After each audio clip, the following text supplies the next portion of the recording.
tale. Well, there's a place I've come to know well, led by a man named Sty.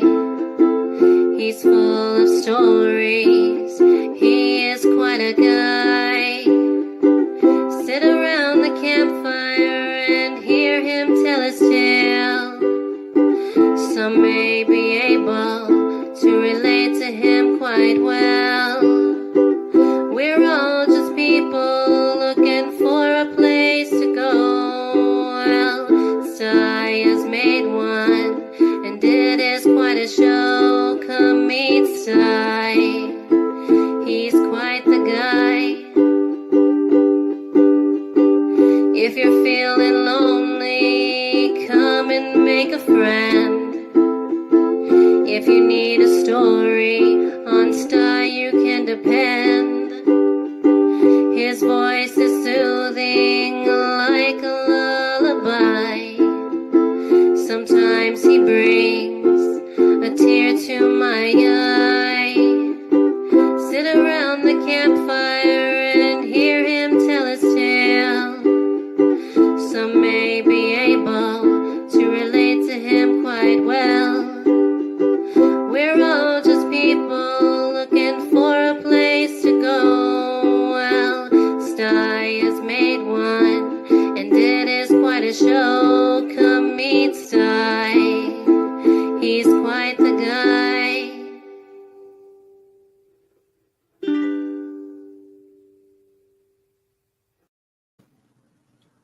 Hi, folks. Hey, it's great to see y'all. Great to see ya. Isn't that a beautiful voice? My intro, Samantha Lee originals. Yeah, beautiful, beautiful voice. It is so good to see y'all. I didn't think I was going to be able to do a stream tonight, but by golly, here I am. Here I am.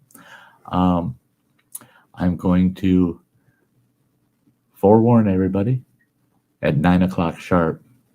If I make it to 9, at 9 o'clock sharp, no ifs, ands, or buts, I got to cut the stream off. Boom, we're done.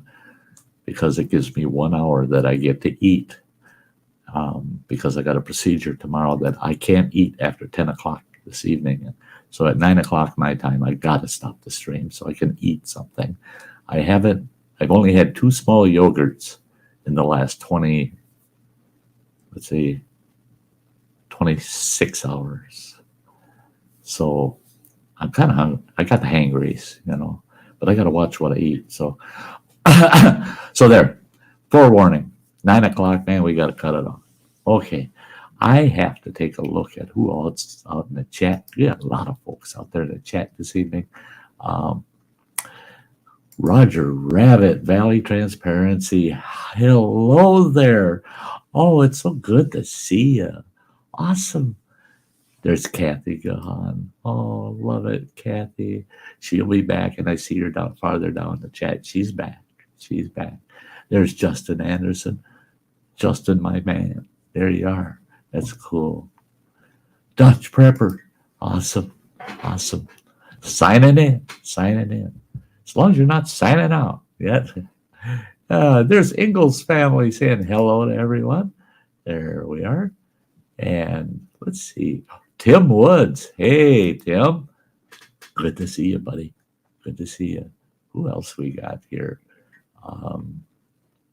It's looking like pretty. Oh, there's me, Devil. There's me, Devil. Awesome. How are you feeling tonight? I'll give you all an update. It's quite a bit to tell you that's been going on and what's going to be coming down the road here. So I'll fill you all in. There's Sheba B. Hi, Lori. Good to see you. Saying hello to everyone. There's my brother, Freeman James. Awesome. It's good to see you. Good to see you. And there's plain old Chuck. Plain old Chuck. Hello, Sty. Well, hello, Chuck. It is so good to see you guys. It is so good to see you. I needed this tonight. I really did. It's this week has been a bit of a struggle. It's like I just haven't had a proper moment to do anything that I would like to do. And oh wow, there's Robert Rockwell said hello to everybody, and there's Anthony Bressler. Awesome, Anthony, great to see you. Great to see you. I am so happy to have you all here. So happy to have you all here. I do have somebody in the basement, but they had to run away from the screen for a while, and I'll be watching for him when he shows back up, and I'll pull him up as soon as he gets back into the studio. But in the meantime, I'll give you somewhat of an update. Okay, now I think I caught everybody up last week. On Sunday, I had a stent in my esophagus that opens up my esophagus so I can swallow, right? So I can eat. And I was so happy I was gaining weight, right? Well, that stent migrated, what they call migrated, it shifted down the esophagus, right? Well, then I found out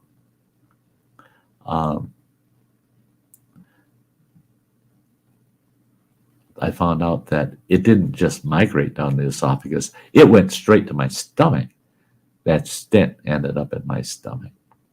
Well, between all of my cancer team appointments and everything, they set up an appointment for yesterday for me to go to a hospital that's about an hour and a half away from me for what they call an outpatient. Well, my God, they put you through the mill there. That's like you're going in the hospital for a long stay. And they went in and they retrieved that stent. Well, the thing is that stent had been expanded larger than the rest of my esophagus down at the very bottom by the stomach. And they had to get that stent out. Well, there's no way to make the stent smaller once they make it large. It's large. It's not coming, it's not going to get smaller. Well, so he goes down there with that probe and camera, and he's got this balloon thing on the end of that, and he jimmies around, gets it inside that stent, inflates it to grab onto that stent, and he had to drag that stent all the way up through my esophagus. So in recovery, when I woke up, nurse is handing me a warm, damp washcloth.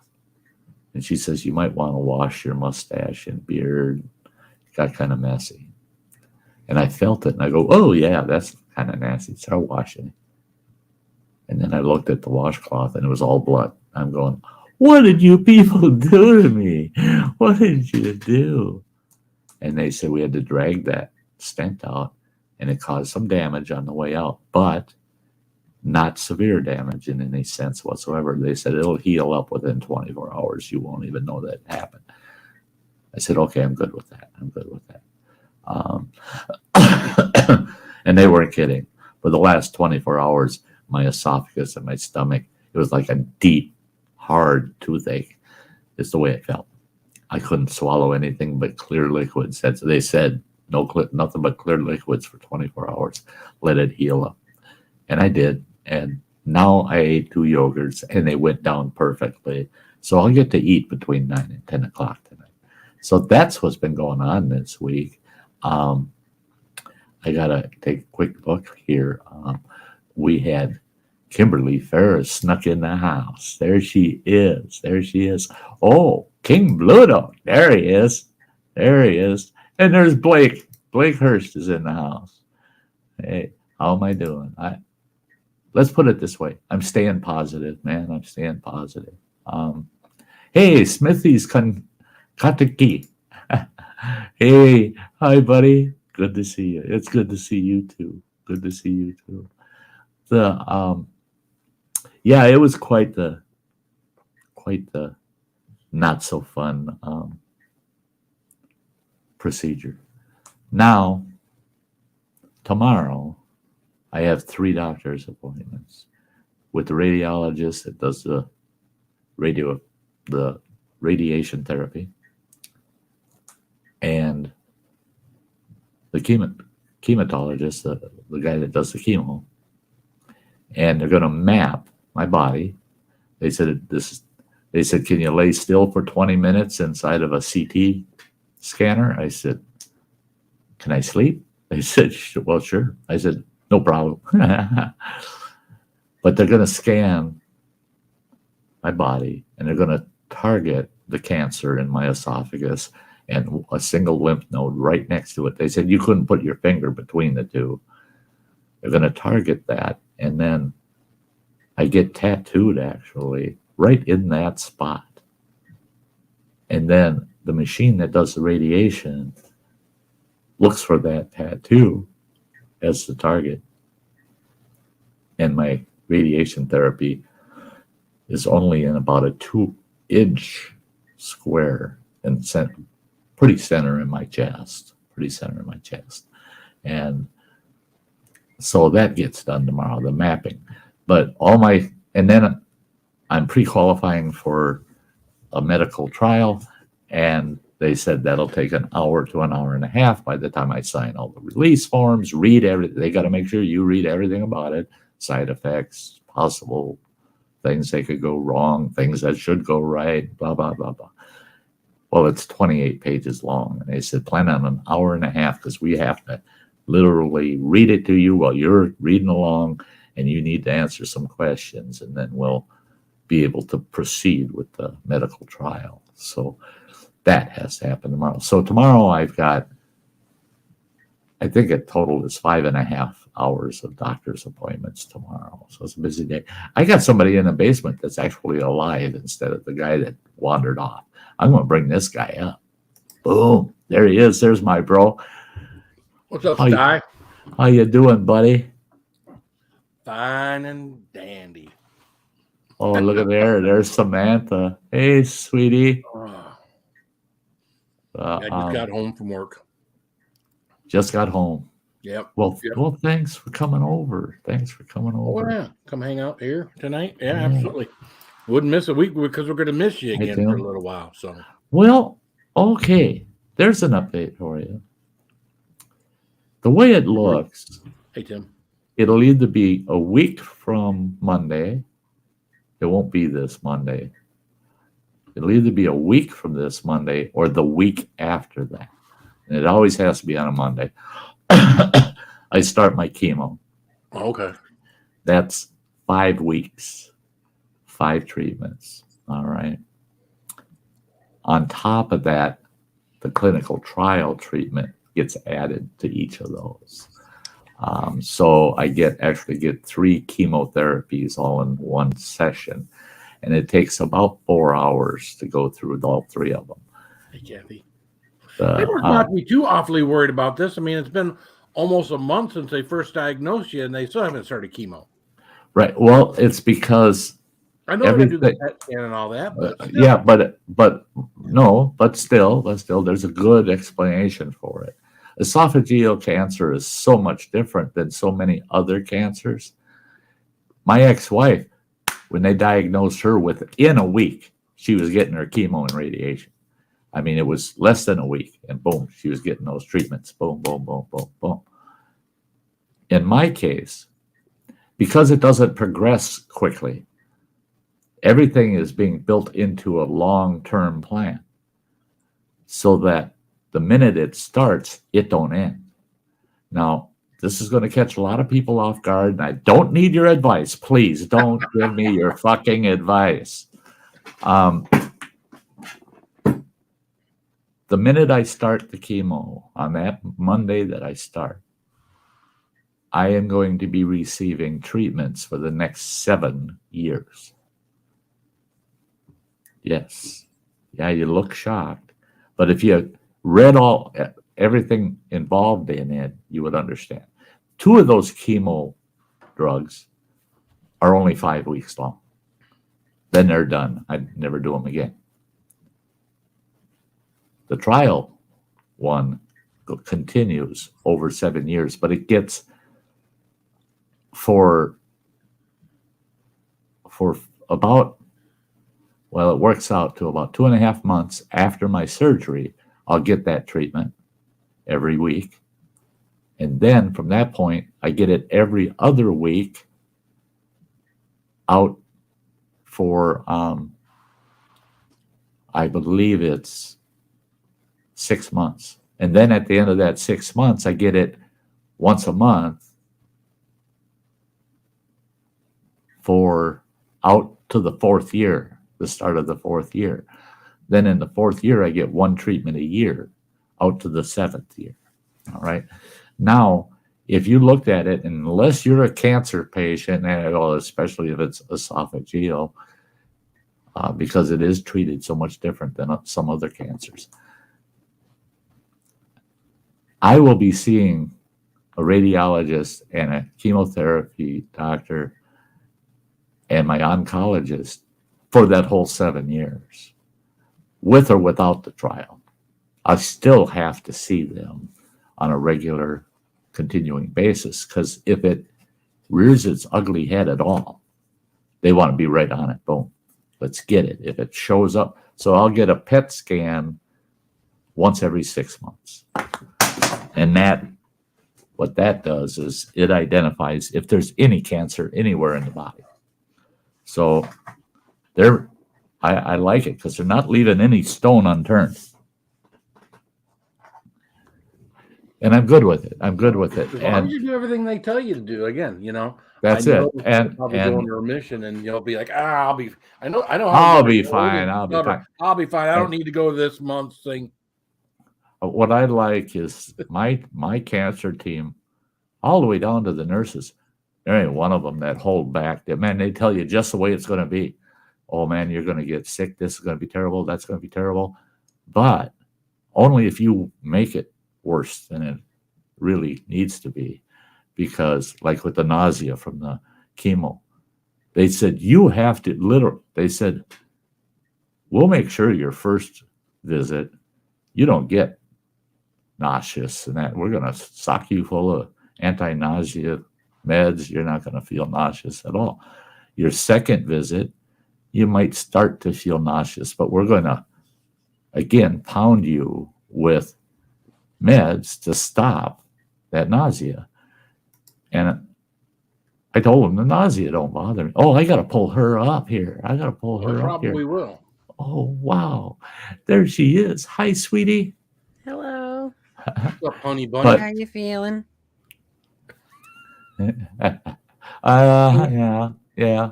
It's good. It's going to be expected right now. Okay. I'll feel better tomorrow, I guess. Yeah. Tomorrow, the only thing that they're doing that's a bummer is I got to go through a IV infusion of iron. They got to get my iron levels up so I can participate in this medical trial they're doing. Yeah.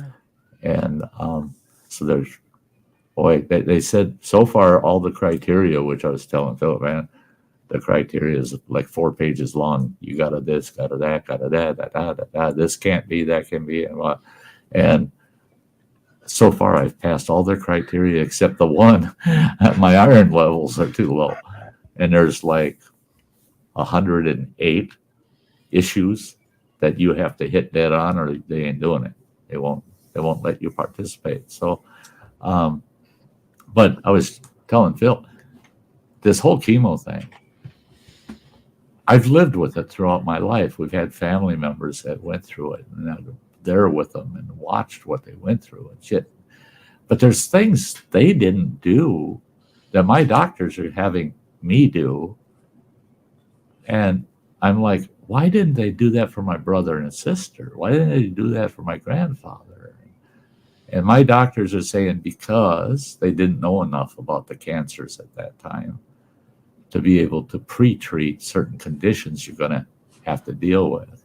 And they said, guarantee you're going to be as comfortable as you can possibly be made during this process.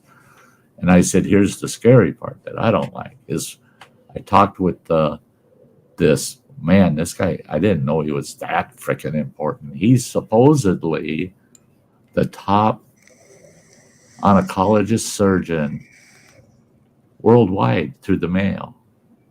He's from the Mayo. And he's going to be my primary surgeon. He grabbed my case. In fact, they said, we sent it to him as a recommendation. Would he be interested at all? And they said he came right back, said, I read his case, looked at his chart.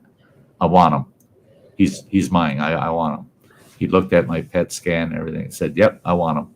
We can cure this. We can do it. So, but I had a phone conference with him, and I was sitting in the room with my radiologist and the chemo doctor, and every one of them were just flat out honest with me about shit.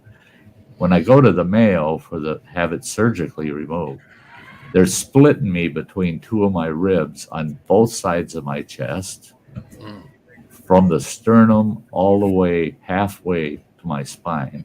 And they're using rib spreaders and opening me up. Then they're making an incision from the bottom of the sternum to my navel, and they're opening that up. There'll be two surgeons working on me, one on either side, and a surgeon's assistant working through the opening in the front. And then when they're all done, remove everything, they stitch me back up, and here comes recovery. I said, I need to know, man. This is what you just described is going to be pure hell, man. Recovery. I said, both rib cages and the sternum. I said, that is going to be so freaking painful. They said, put a smile on your face. We're going to keep you so drugged up, you ain't going to feel that pain. They said, we'll get you to the point where we'll adjust the meds to your pain tolerance. We're not going to let you try to recover with what we're going to do to you without that extreme pain management. And I said, well, aren't you worried about addictive behavior? They said, no. They said, within a week and a half, we'll be able to back those pain meds down to you're taking a couple of Tylenol a day. They said, but it's that week and a half you're going to go through pure hell unless we keep that pain management going on. They said, so don't worry about it. We're not going to let you lay there and suffer. They said they won't even be getting me up to try to walk for at least 4 days. They said I'll have bedridden status for up to 4 weeks. I'll have a feeding tube coming out of my side. I won't be able to eat for 6 to 8 weeks. I'll have to insure through a syringe every meal, and that's 6 to 8 weeks. And by the time I'm eating solids again, it'll be nothing but yogurt and real soft, creamy things with no real texture to it. All my proteins have to be liquid. They can't be solid proteins because my digestive system won't be able to handle it. And I'll just crap it right out as quick as it comes in. So it's huge. They give me a big binder. I should have brought that in here when I showed it. They give me this big, thick-ass 3-inch binder, and it's over half full of everything that's going to happen to me in the next 7 years. So the thing is that 6 of those 7 years really is just inconvenience kind of stuff. I got to make an appointment every 2 weeks, and then eventually once a month I got to go, and then once every 6 months. It's just an inconvenience because they said you'll be allowed to go out and do whatever you want, just like you never had it done. You're allowed to do whatever you want. Go camp and go travel and do whatever you need to, So I said, you guys really sold me on this, but now it's getting kind of like, shit, do I want to go through that? Well, they said 6 years of inconvenience, about almost the next 6 months. They said it's going to be a rough road. But from that point on, the next 6 months after that, you'll be recovering back to your old self. And then for 6 years, it's just inconvenient stuff. And they said you can weigh that by saying, okay, you got 6 years of inconvenience, but we're almost totally confident we're going to give you, well, depending on how much longevity you have, we're going to give you 10 to 20 years. I said, that's a sentence I'm willing to take. Yeah, sentence me to 20 while you're at it without parole. That's cool. That put me at 85 years old. I'd be pretty happy with that. Your surgery and everything's going to be prison time. The next 6 years is going to be your probation time. That's it. I'll be out. Convenience. Yeah, I'll be out on parole for 6 years. That's right. Yeah. I see.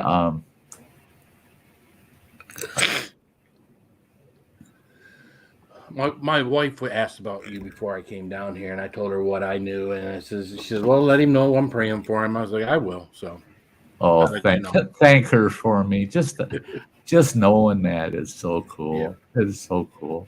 She's and that's a big prayer warrior. So, yeah, and there's nothing wrong with that. There's nothing she wrong prays with for me it. all the time. That's it. Doesn't do a hell of a lot of good for you. I'm still here. So. Hey, Rattle Trap, great to see you out there. But yeah, this has been kind of nightmarish. That procedure yesterday. It's an hour and a half drive up there and back, and my daughter drove all the way from southwest of Eau Claire, Wisconsin. What is she driving? It's 178 miles, I believe. The trip one way. She drove up here because my ex-wife had an appointment today. She was coming up here to take her to that appointment. Well, then she found out I had to go to Duluth yesterday, and I'm scrambling all over. I tell you what, and I don't want anybody to take this as an insult, but this is what a social worker told me. They said, Sty, I hate to say this to you, you get just enough retirement. You're old and you're white. You ain't getting no medical transportation. Not unless you got private insurance that's going to pay it all for you, or you got the ching to pay for it. So there was no transportation available for me to get up there yesterday. Well, my daughter, I told her, I said, I'm probably going to have to cancel it. She said, you can't cancel that. They got to get that stent out of your stomach. She said, I'm going to be up there on Thursday. So I'm going to come up Tuesday. I'll come and get you Wednesday morning, take you to yours, and then I'll go back over to Mom's, and then I'll take her to hers the next day. Same place, exact same hospital, exact same outpatient. So that poor girl, yesterday, we were, from the time we left in the morning till we got home, it was 9.5 hours. Wow. And it really warmed my heart, man. When we got back, I told her, you pull into that Quick Trip over there. She goes, what for? I said, we're topping off your van, man. You're not hauling me for free. Pull in there. And I had 2 Quick Trips gas cards. One for $50 and one still had $20 on it. Oh, heck, I got to pull this guy up. There he is. Sorry, I didn't see it on there. But who's that guy? Hello. Yeah. Evening, y'all. Evening, How you y'all. doing? Well, see, this is how I do it. Ooh, num noms. That looks yummy. Fuck you. Fuck you. Well, Can and then I got the mashed can potatoes and gravy and red beans and rice. Can I Go with lick it. your chicken? You want to suck on the skin? Oh, Bean's in the back. He's like, oh, I smell Yeah, that. running water, bring Bean up so he can give Sty another PET scan. yeah. Fuck. Can't Yeah. have too many. But real quick, so I give her the $20 gift card. Said, put that in there. 'Cause you can just stick them in the pump, and it'll just let you take whatever's on that card. So she hit $19 and it was like 48 cents and it popped. Hey, Raven. She had to force that last to get it, wipe that card out. She got it in that tank. Okay. She gets in the van and I hand her the $50 card. She goes, I can't get any more in here. I said, you dope. You got to take me all the way down to Rochester, Minnesota in a month and a half for my surgery. And you got to basically babysit me until they release me to go actually home. I could not just get out of the hospital, but they said when I get out of the hospital, it'll be at least 4 days before I could travel the amount of distance from where the hospital is all the way home. So I told her, just hang on to that $50 for the next time you come and help me out. And then I said, and I've had you for 9.5 hours, girl. You haven't eaten all freaking day. I can't eat. You can. Where do you want to eat? She goes, oh, Burger King. What don't we have down home? Burger King would be okay. And I said, no, McD's, no Burger King, none of that fast food shit. What are the local good restaurants? Pick one, and we'll get it to go and take it back to the house. And you can eat dinner while I sit there and recover on the couch. So I took her to what the restaurant's called New China, and she got sweet and sour chicken and deep fried crab wontons. And she sat here and was chowing that shit down. I kept looking. I go, can I lick a piece of your chicken, please? Let me lick your chicken. She goes, that's enough. Sty, that's your daughter. You're right. That's what she said. That is enough. I'm your daughter. How dare you? I said, come on, a little licking chicken. You know, you don't have to tell anybody that I licked your chicken, you know. No, she wouldn't go for it. Hey, Raven, good to see you. Raven. But the fact that they had to drag that stupid stent up, it was bigger than the rest of my esophagus. So they can't shrink them. So he said if I couldn't get it all the way out, it would have to sit in place wherever it stopped. And then we'd have to go and he says, you'd go through hell, but we'd have to surgically have it removed. And he said, but I managed to get it out. And I said, yeah, not without damage, because when I was in recovery, nurse hands me a warm, wet washcloth, and she says, you might want to wash your mustache and beard. It's kind of icky. And I felt it, and I'm going, oh, that's slimy, yuck. So I started washing my face. And then I looked at that washcloth, and it's pure blood. It's all blood. And I'm like, holy shit, what did you people do to me? And she says, I'll let the doctor explain. She says, don't worry. He told me that you might not like that, but she says, he told me to make sure to tell you, don't worry about it. He'll explain it. And he explained how I got abrasions up through my esophagus from dragging that thing all the way out. And now it's pretty well healed up. I mean, I can swallow pretty good. And I'll be able to eat a nice big bowl of soup for dinner tonight. And oh, yeah, it does, doesn't it, Samantha? Yeah. Oh, are we blessed? I mean, I don't know. I actually, a lot of people have been asking me, how the heck can you be as positive as you are with all this crap? I said, it's do this stuff or die. How, dying is probably the least positive you can be, the chance of going on and having more of a lifetime. Yeah. And I can't believe it. Every single one of my cancer team have said it, and they repeat it all the time. Your positive attitude will get you through this a lot smoother and a lot quicker than most people get through it. Most people go into it with an attitude, if it gets too bad, I'm going to just give up. And they said, you just want every question answered and you're willing to dive in and do whatever you got to do. I said, you're damn right. Because I figure within 4 months, I'll be through the absolute worst of all this shit. I don't care if I get an IV once a week or every 2 weeks or every month. I don't care about that crap. That ain't nothing. Shit, I'm covered with tattoos. I'm not afraid of needles. It's this going inside my body and doing shit or pumping me full of stuff that makes me sick. In 4 months, I'm beyond that stage.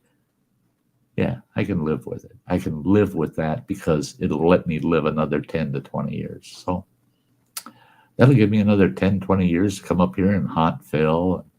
Yeah. I asked him, will I ever be able to do super hots ever again? No, you shouldn't. Oh, you should have seen the look on the one doctor's face. It was like, were you born in a barn? Are you a frickin' moron? They said, we're going to remove about a third of your stomach to start with. They said, you eat a super hot, you've got only 2/3 the capacity to hold that and to dilute it. He said, no, don't be doing that shit. Don't do it. No. I said, yeah, okay, I won't. That's all I needed to know. The question I had for you before she came on the screen, heading north.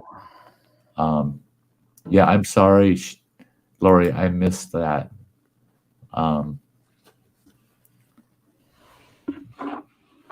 Did you find that message, Sam, that Lori put up for you? Sheba.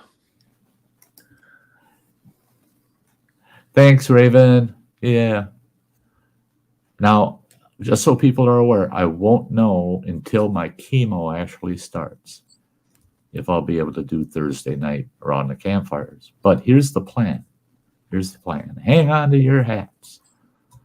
What I'm thinking of doing, because it's going to be hit or miss, I'm going to stop around the campfires until after the 4-month stretch, after my surgery and the recovery, right? Once I'm recovered from the surgery and I'm back to normal, I can do my streams, everything's cool. We'll go back to around the campfires on Thursday night. But I believe after I find out my schedule next week, we'll have one more around the campfire. And then after that, it'll probably just be called Sty Updates.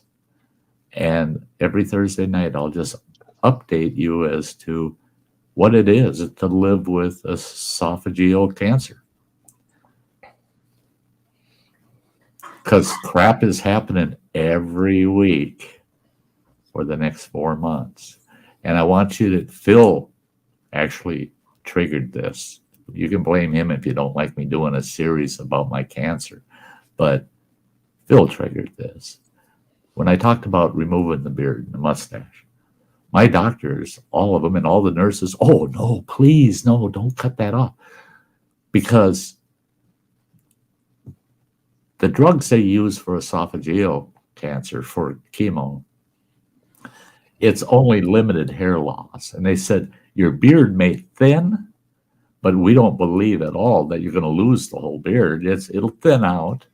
And they said, at the end of your last chemotherapy, they said that medical trial 1, hair loss is a minor issue. They said very little evidence of that. So that's cool. That's cool because I'm going to be having that chemical running through my body for 7 years, man. But they said when the chemo stops, within 6 months, I'll have my big old bushy beard just like it is today.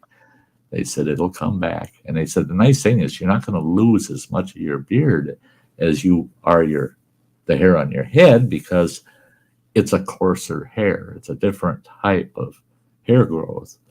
And they said it's so well rooted compared to what's on your head. And I do have very fine head hair. And I said, doesn't matter. I buzz my head anyway.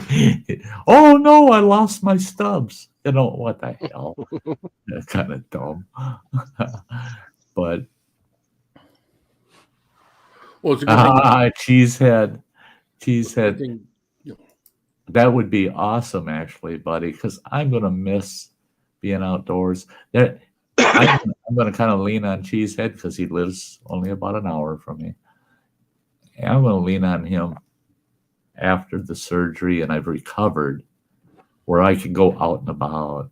I'm going to lean on him and just say, hey, man, come pick me up. Let's take a ride to somewhere outdoors, on a little lake or someplace and just hang out by the lake and chat and have a snack and just so I can still get outside, That was the nice thing too, is they said that I'll have that feeding tube for up to 8 weeks. As long as I don't damage the port. They said that extends that time. So you want to be careful. And they said, we'll teach you how to use ace bandages, big ace bandages, to wrap and protect it when you're doing things. And I said, here's something I'd like to know. Can I run a ride in a lawnmower? Just a standard lawn tractor. They said, how bumpy a surface are you going to be on? I said, moderate or less. It's not real bumpy. And I just take a lower gear and take my time. They said, go for it. They said, once you've recovered to that point, it doesn't matter that you've got the feeding tube. You can go out there and run that lawnmower. And it's just like they've seen our yard. They said, you are not cutting firewood and you are not dragging brush. You're not going to be out there with a rake for an hour or two. You're not shoveling dirt. I said, okay, I just want to run the lawnmower. I don't want my yard looking like a shaggy fucking mess, And if I feel up to it, I'll prune and I won't drag the brush. I'll pick it up and carry it. Yeah. But the yeah, Cheesehead says he's not gonna let me lick his chicken either. No, Cheesehead, I'm not gonna lick your chicken. But I'm looking forward to the day in the future that Cheesehead and I can have bacon wrapped cordon bleu chicken breasts over the open fire out in the woods again. Oh. Hobo stew. Oh, Jesus, yes. Yeah, I'm looking forward. I'm not giving up, man. Doesn't sound like it.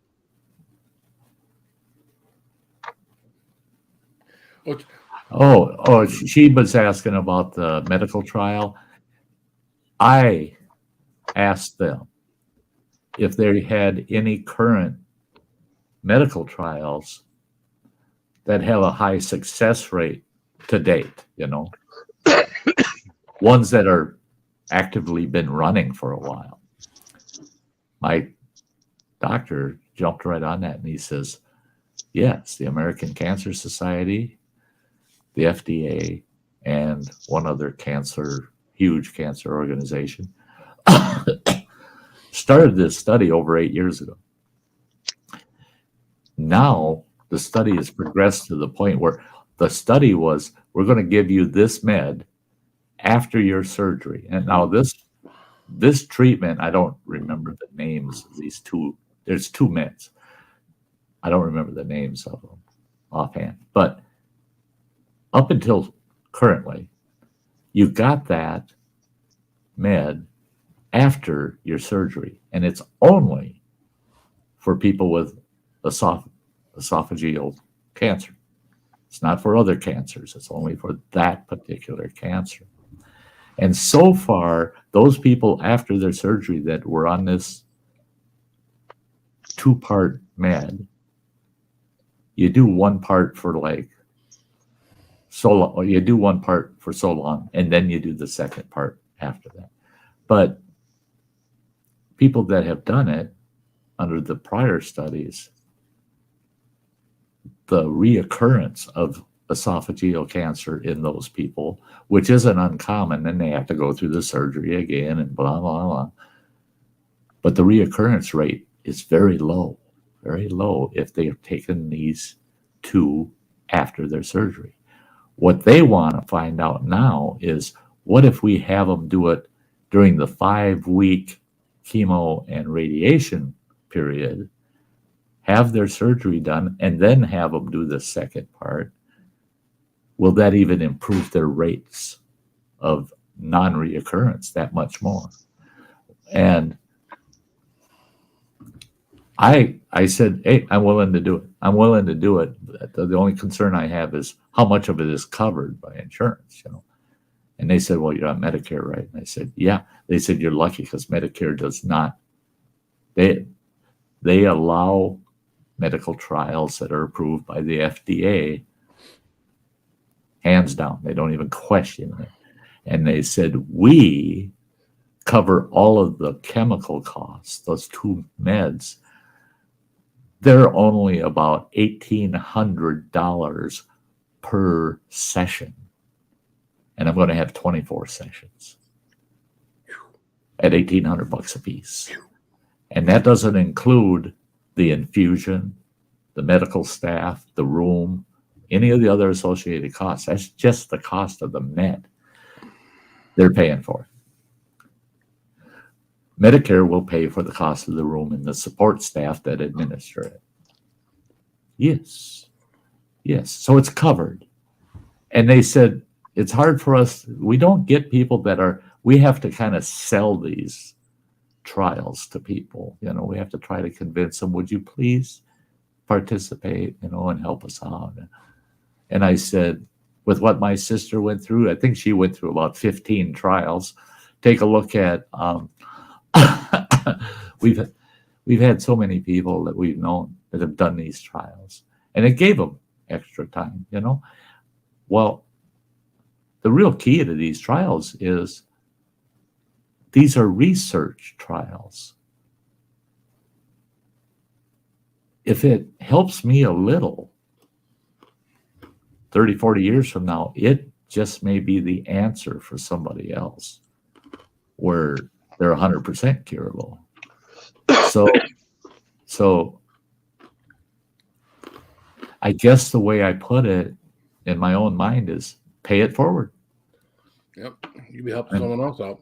Biden said on the campaign trail he was going to cure cancer. Oh, jeez. I'm going to cure it. That son of a bitch. You do remember that, right? Yes, I do. That was the stupidest thing I ever heard. I couldn't believe that shit. Thank you, Rebecca. The medical community won't allow him to. Hey, long time no see. The gypsy and the vanilla gorilla. What's up, Jeff? Yeah. Hey, Jeff, I sent you a Facebook message. Did you? I did. Thought he might think it's funny. He might not. Yeah, actually, if I wasn't insured, I'd be a dead man. That's for sure. Today, definitely, with insurance and whatnot, they can see the dollar. They want to take care of you first and foremost, but they can also see the dollar signs too, as far as what they're going to make to keep you alive. Letting you die, they stop getting paid. Well, that's it. Is the day you die, that's like a client walking out of the store. Right. Hey, I want to. That's like you having someone come in. They look at every car on the lot and they leave. Yeah. And it's like, whoa, wait a minute. I want to keep them here and make sure I can. They're my cash cow, And we all know that. We all realize that. And that's what I like about my cancer team. I told them, I said, there's nothing I'm going to, you want to see, you want to get me upset. If you give me appointments and things, you just want to talk to me for 15 minutes and then bill the insurance company for $300 just to talk to me. And it's the same shit you told me 4 days earlier. Start doing that stuff and we're going to have a problem. And they said, we guarantee you we'll never set you up with a non-essential visit. If you're coming to see us, it's an essential matter. It's not just because we can get you in here. They said, like your chemo and your radiation, if we need to do a consultation or anything, we'll combine that with that visit, and it's only one charge because you're already there being charged, and we don't add charges to that. We're there, you're there. It's all one charge.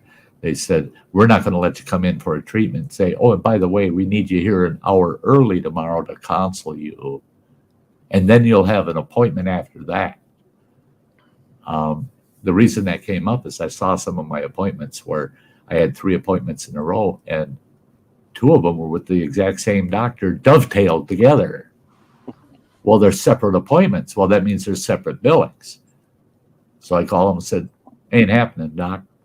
No.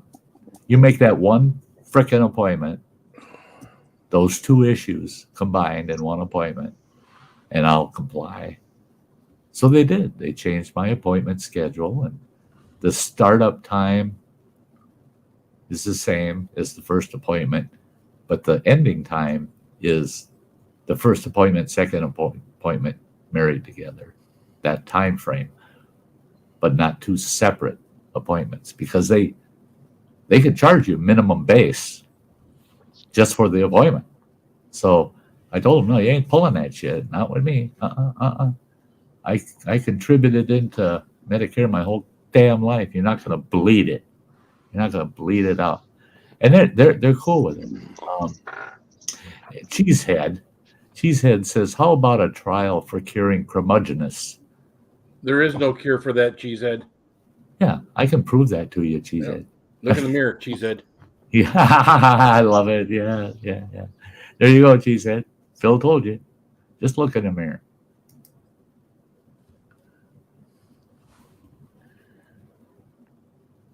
I don't know what's going on there, Sheba B. Glory.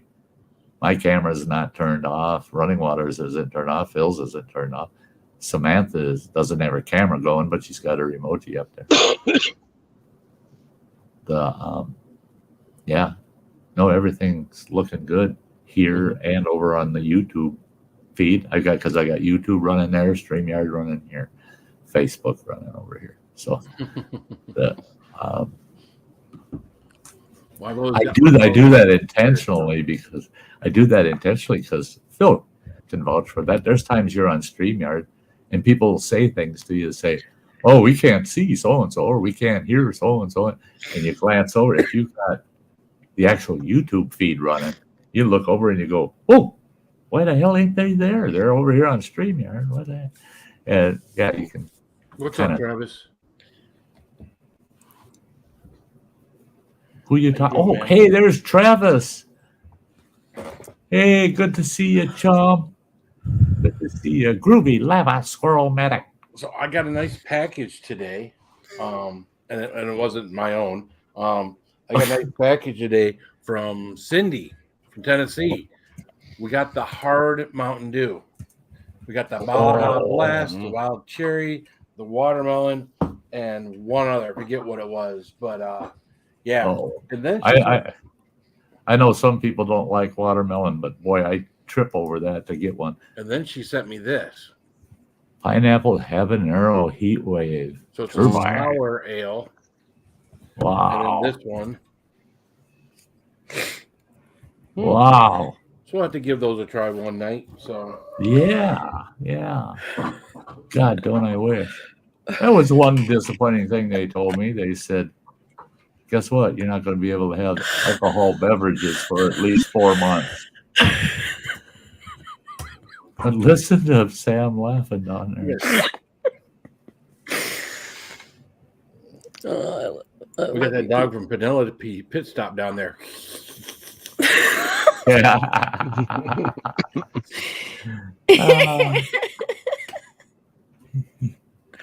Listen to her. They're sours, Justin, but yeah. Yeah, so no booze for Sty. For at least 4 months. And then they said it'll be the kind of thing where you might be able to get down half a beer because of the reduced stomach size and so you have to drink liquor. And I said, well, I can have 4 beers by having a good mixed drink, you know? And they said, well, don't cheat. I said, hey, don't cheat. Yeah. And they said that it's 4 months because then my chemo routine changes and it's spread out far enough that in between sessions I'll be able to imbibe once in a great while. I thought alcohol sterilizes. That would be good. Oh, you're healing. Generally, I would agree, but it doesn't mix well with some of the chemicals. Oh, wow. That's why they said, yeah. Well, alcohol may intensify the effect of drugs, medication, so that's a good thing too. I don't see a downside to it. I don't either. What I saw as a downside is this stupid PET scan they do. You know, they use a radioactive isotope that they put into your system, and it attaches itself to cancer cells. Why does it attach itself to cancer cells? something I was not aware of. And I even went to a couple of the cancer societies and read. Yeah, they're right. They weren't lying to me. Cancer's favorite food is sugar. So that isotope is put in sugar water and injected in your veins. And if you're diabetic and your blood sugar is over 200, it could spike to 500, 600 because all the sugar water they're putting in your body. That's why I said, man, if they would have explained that from square one, I could have understood it a little better. There she is. There's native Kutsa. Kutsa Katsa. Yeah. Phil, have you had the mango habanero schnapps? Or no, I've had I bought it's probably just cheap shit, but I bought a vodka when I started drinking again, and it was like a vodka, a habanero vodka. And I tried that a couple times, and that gave me such whiskey chest and whatnot. I was like, screw that. So then a few months ago, after I've been drinking probably again for about a year, I got it out and tried it again. It still sucked. So I was like, well, it's a pretty bottle. It sits back here up on the very, very top back here where you really can't see it. A pretty bottle, but fuck that. Yeah, the pepper vodkas are really only good in Bloody Marys and stuff. Yeah. Yeah, I was gonna say vodka doesn't need anything spicy in it. Well, it's got enough burn by itself. I had put it in Mountain Dew and practically JCT spit it out. I was choking and spit it, and it was like, oh, screw this. Hey, JCT. Yeah, that mango habanero, that's been making its rounds up by us. Every time I go out to the bar, that's what everyone's doing shots of, and it tastes kind of like the mango Sunny D. Okay. When you take the shot, it's like, oh yeah, hey, that's nice and sweet. It's like, breakfast, and then you got that burn, and it just lingers. That habanero burn, it's nice. Yeah, good flavor to it. Or what is it? No, it's like a schnapps. It's a schnapps. Okay, no, I haven't seen it. I tell you what, though, I would kill, because it's my understanding the owner of the bar still has that jug and it's still full. But we had a bar up here that was called the Cantina del Norte. And he had a 4-gallon wine bottle. The thing was huge, with a spigot on the bottom. And they filled that thing full of habaneros, scorpions, and reapers. Right? Filled the bottle. Then they filled the bottle with vodka all the way to the top. And they let the son of a bitch sit for a year. And it sat there at the bar, on the back bar. And they had a big sign there. Dare you? And if you asked about it, they'd say, well, you ask them, how much does a shot of that cost? Well, no, we can't sell that shit. We can give it to you, and you do what you want with it. Take the tar off of your fenders of your car with it or something. But, we can't tell you what to do with it, but we'll give you a shot glass of it. I thought, well, if shit, it's free. I'll get, holy God almighty. I spun and I was going to run out the door because I thought I was going to puke. It was so fucking hot. It was just, and I ran right into the damn door frame, damn near knocked myself out. That shit was so hot. And I run back to the bar. And there's a guy sitting just 2 seats down from me with a full pitcher of beer there in his beer glass. I walked right over, grabbed his pitcher, started drinking it. And I set it on the bar, reached in my pocket, and I pulled out a $20 bill and threw it in front of him. And I said, thank you. And I went back. I drank that whole pitcher, and it's still burning. It was still burning. That was the nastiest, hottest freaking liquor I have ever seen in my life. And he had another sign that was a little smaller with a disclosure on it that if you hurt yourself with it, it ain't his problem. But it looked neat. It sounded more like it was a tincture than a liquor. Well, it wasn't so much a tink because all the peppers were whole. The peppers were just whole. Yeah, but still, I mean, But- yeah, I got you. You know what I'm saying? Yeah, I Well, mean, usually with a tank, you're going to grind it, or you're going to. well, you got hundreds of peppers and a pepper dust in there, and yeah, Right, right. still sounds like a tink. Maybe not as strong a tink, Yeah. but a tink nonetheless. Right, right. Yeah, I would be real curious, to see if they could test it for the Scovilles, to just see how hot it really was. And you got to keep in mind, at the time I did that, hot pecani sauce was usually, that was my, oh yeah, I'll do the hot pecani sauce. Yeah, that's cool. I like that. Yeah. Nothing like that. Travis about 6 or 8 months ago did like the world's hottest shot. It was one of those new things that came out, and he said I'd never do that again. He said it was like taking a shot of tincture and Screw taking a shot of I mean, you think about that. A whole shot of tincture. Yeah, a whole shot. No. Hey, Native Kutsa, I'm doing as well as can be expected. Well enough that I get to come up here tonight. Yeah. I still got some bubble gum to chew. Trouble bubble. That's that 16 million Scoville capsaicin crisp. Yeah. Why You the haven't hell tried would it you- yet? Hell no. Why would you want to sit and chew a piece of gum that's like that, man? Oh Yeah. my God. Colin did those little Did he? things last night with his friend. Yeah. He said that she said her mouth was burning and they gave him away to some kid who likes hot stuff Oh, okay. at the playground. Yeah, they were like, here you go. Here you go, Gave kid. some Yeah. This is on us. He's like, I like spicy. Colin's like, here, knock yourself Yeah. out, dude. Have fun. Holy smokes. Yeah.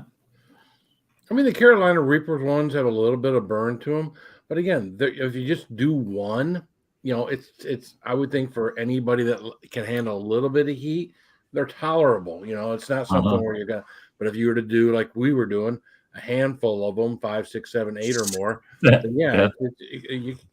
someone that's a non-chili head, it could light them up. Oh yeah. Yeah. Come on, baby, light my fire. Right? Come on, baby, light my fire. Gonna set the night on fire. Fire candy's come such a long way since Fireball. Right? Oh yeah, no kidding. Yeah, it has. Yeah, it has. I used to love Fireballs. Yeah. Yeah, what we knew as hot as kids ain't nothing compared to what they're putting out there now. Oh, there they are. I still got these. Oh yeah, them damn things. Never have those. A little Reaper I color. still think they got to make Reaper Pop Rocks. Hey, Native. Good to see you. I think Reaper Pop Rocks would be awesome. Yeah. The Native Kutsa, it's so good to see you, girl. Hey, I need to put those in some nerds and mess with people. Mix them so that they don't have a clue and they take a bunch of You them. gotta get your buddy at work. Oh, trust me, I thought about it. Yeah. Yeah. I thought about the way I would have to do it so I wouldn't get in trouble. You gotta So film taking it too. something they shouldn't instead of you setting something up to set someone up. Yeah. Okay, guys, we're about halfway through the show. I got to run this real quick. It takes 1 minute. Don't anybody go anywhere. Okay. I expect to see everybody that's up there in my counter still here when I get back. This only takes 1 minute. We'll be right back with you. I got to shout these great folks out.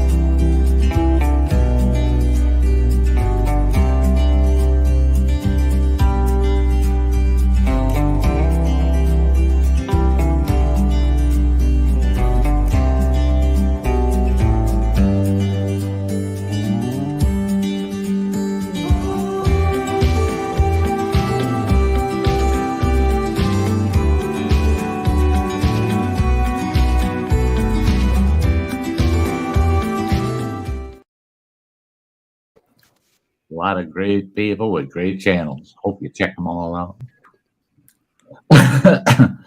My tongue is warm.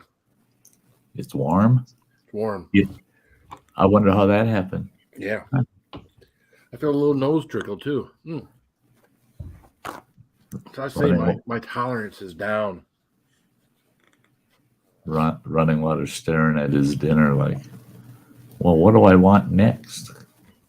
Yeah, he's chewing like you don't have no teeth in you.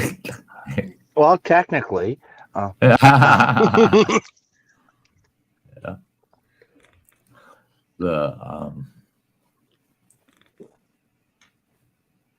Oh, Lordy. Yeah. I didn't think this whole situation was going to take so much wind out of my sails, I cleaned around in the kitchen a bit today, and holy shit, 15 minutes into it, I'm going, hey, that's work. And then, like I was telling Running Water last night, 10 o'clock last night, I had a couple of things in the living room that needed to throw in the trash. So I walk in the kitchen, throw it in the trash, and then I realized, I go, oh, no. I opened our back porch door and I look and I go, oh, there's just one little small bag. We got these small trash cans we got around the house. One little small bag from one of those. And I'm going, oh, good. Then I thought, no. I went out on the back stoop and I looked in the big garbage bin and no, it's full. I forgot to take damn garbage out to the end of the road. So the garbage man didn't pick up our damn garbage.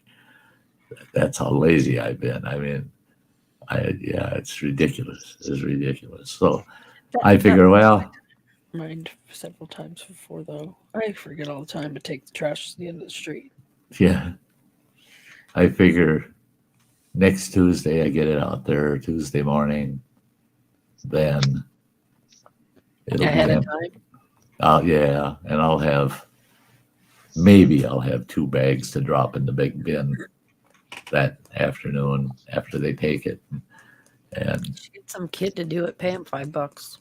yes. Oh, around here, if you said, hey, I'll give you $5, you just drag that out to the end of the driveway, they go make it $25 and they're the cheapest bastards around here. They're not doing nothing to make a dime, and you offer them a reasonable price to do something for less than 5 minutes. I'm going to give you $5 for 5 minutes. You're just going to pull that thing out to the end of the driveway. Oh no, I ain't doing that for that kind of money. Yeah. Well, that's like that kid I was paying to come mow the lawn. Yeah. I was paying him like $120 a month to come out there once a week. Keep the grass low enough so the city don't get upset. And you paid, you provided the lawnmower and paid for the gas. Yeah. Yeah, see? It's a whole different mindset. Good. That's good pay for lawn mowing. Yeah. I worked with a fella and we were doing commercial lawn care, and we do about a 1 acre yard. Do a 1 acre yard, and we charge them $75. Well, there was 2 of us. We'd pull up with the trailer and run the 2 mowers off. I'd mow about a third of it, and then I'd park, grab the weed whacker, and go around and weed whip the whole yard. By the time I was done, he was done mowing the rest of the yard. We loaded that shit up, and we're out of there. And it took us maybe an hour, and we're charging them $75. But people are paying for it because, we did a good job. We made sure that it looked really good when we left. But they liked it because we were also dependable. They knew we'd be there. And every one of them said the same thing. Well, we try to hire these neighborhood kids to do it. And they'll go, oh, you want it done on Wednesday? I might be able to get over there next Wednesday. What? No, I need it done Wednesday. I got a barbecue this weekend with people coming over. I want it done. No, I can't do it. Well, how much would you charge me on a regular week? Oh, I need $100. Say what? $100 to mow my lawn? Are you insane? Well, what kind of mower do you have?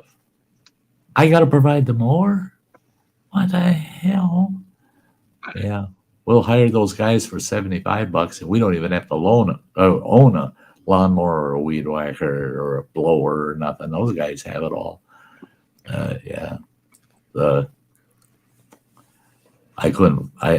When I was trying to get my shit moved, running water remembers that nightmare. I mean, what did it take us running water? Maybe 45 minutes? Maybe. Total, hauling it out into the truck, hauling it to the dump and being done.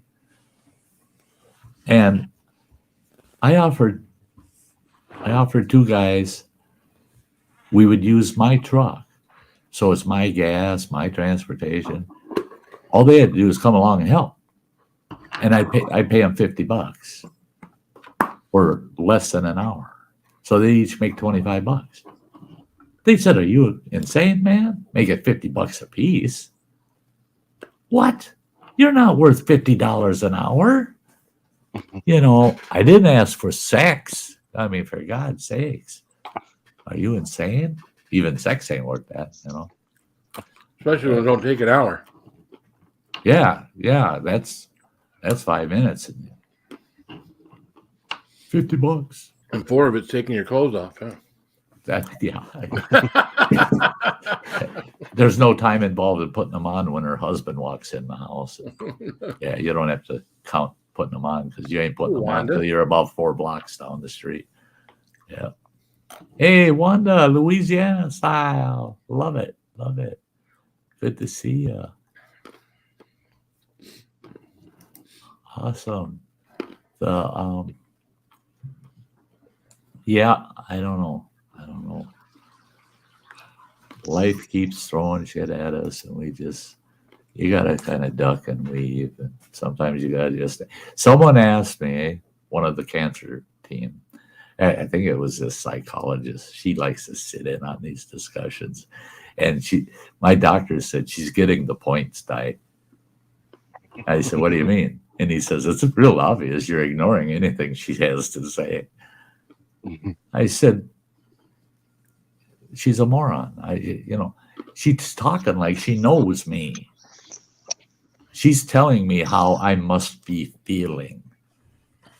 And that set me off right there. The minute she told me, "I want you to be very open with me because I know how you must be feeling." And I looked her in the eyes. I said, "You are fucking stupid if you think I'm buying into that bullshit. You're not me. You haven't lived my life. You don't know what I'm feeling or thinking." She goes, "But I'm trained." I said, "You're a trained ass. That's all you are. You're just being an ass, sticking your nose into my private affairs." Well, she had asked the question, and the doctor laughed at my response.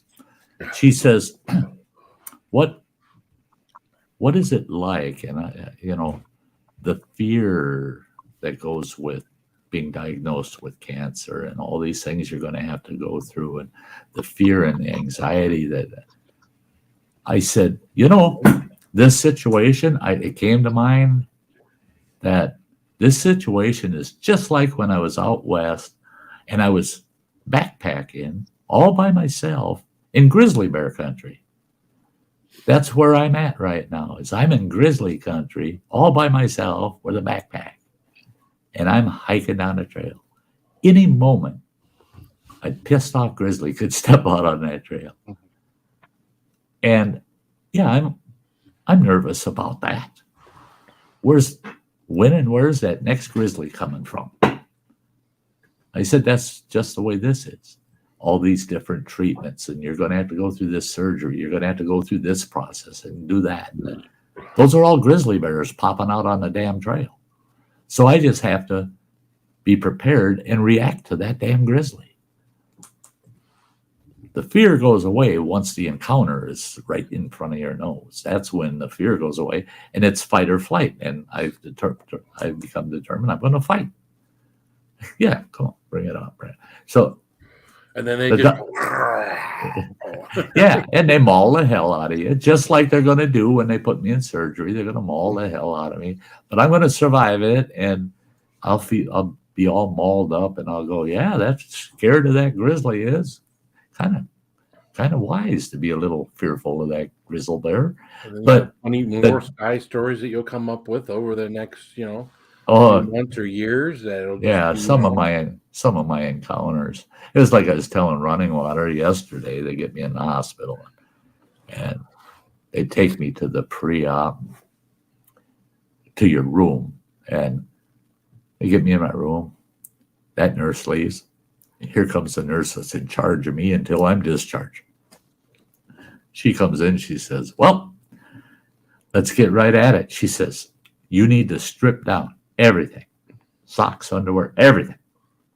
And she says, you're going to put this gown on, this robe, and these booty socks. And I go, really? I said, you got to clear this whole ward, this whole wing of the hospital. You got to get everybody out of here, off this floor. She goes, why in the world would we do that?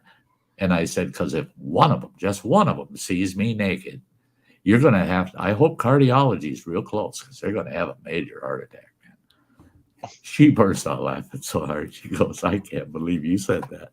I said, oh, no, I'm scary looking naked. I said, I don't want to be responsible for giving somebody a damn heart attack. She was just laughing. She went out, and I could hear her at the nurse's station. You wouldn't believe what that guy in there just told me. Yeah. So, yeah, I created a story for her, and for the staff there. They'll remember that for a while. Hey, Matt J, good to see you there, bud. But that's it. And I like what my cancer team keeps saying to me. It's only going to get as bad as you're going to allow it to. They said there's certain things that you won't be able to control that are bad, that are rough. But they said anything you can control, they said it's only going to be as bad as you allow it to be. And if I stay right on top of it, they said, I let them know I got this pain. I get rid of it, man. They will get rid of it. If I got this symptom, they will do everything in their power to get rid of that symptom. And I said, that's why I'm cool with it. That's why I'm cool with it. Is if you're willing to give me treatment to manage those symptoms, let's go ahead. Let's move ahead. Hey, damn right. There he is. Yeah, pushing buttons he's not supposed to again. He does that all the time. Still clicking on the wrong shit. How long you been on YouTube, man? Yep. Hey, bored old fart. Scott Keller. And we got Scott Keller come in right behind him. Boom, boom. Good to see y'all. Good to see y'all.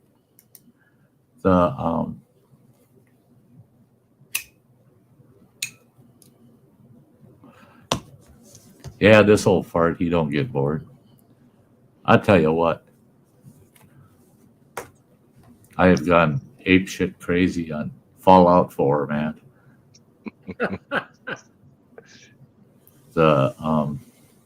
Doing research for when you become a glowing one, aren't you?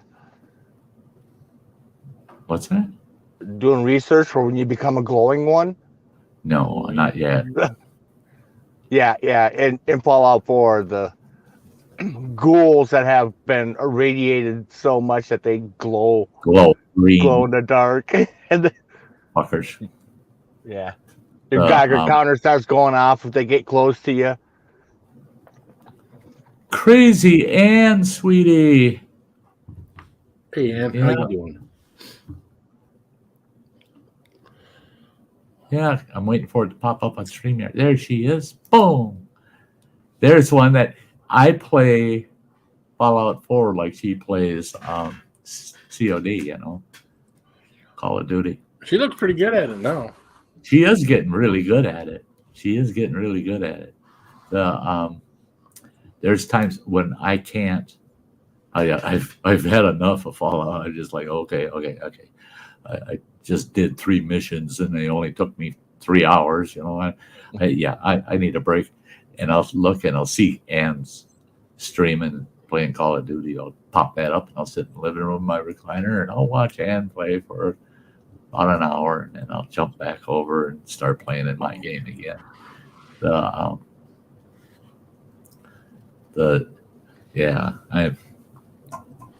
I just started a new survival, by the way, Running Water. Survival level. Play legit, Right. But I still got my mod and cheat save, and I love going in there. I only have 50 suits of armor now.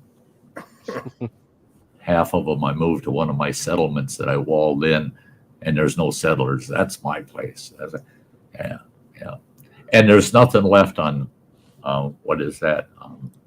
The creators tab, Mm-hmm. Yeah.